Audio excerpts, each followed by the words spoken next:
একাধিকবার পুরস্কার পাওয়ার পরেও ওই একই টিকিটে শুধুমাত্র শেষ সপ্তাহে পুরস্কার থেকে বঞ্চিত সদস্যদের জন্য থাকছে এলইডি কালার টিভি।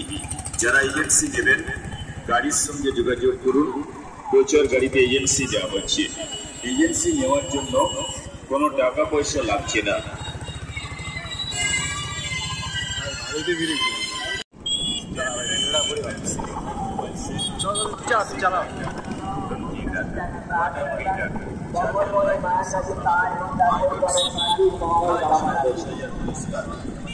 এই এলাকার সর্বপ্রথম 8,999 টিকিটে প্রায় 26,000 পুরস্কার। টিকিট কাটলে পুরস্কার, প্রতি টিকিটে পুরস্কার। খেলার শুরু ইংরেজি 30 বাংলা, ইংরেজির 13 এপ্রিল, বাংলা 30 চৈত্র, রবিবার বিকেল 3টায়। খেলার তারিখ বাংলা 30 চৈত্র, ইংরেজির 13 এপ্রিল, রবিবার বিকেল 3টায়। খেলার স্থান 10 মাইল বাজার। টিকিটের মূল্য প্রত্যেক সপ্তাহে 60 টাকা। অল্প টিকিটের খেলা।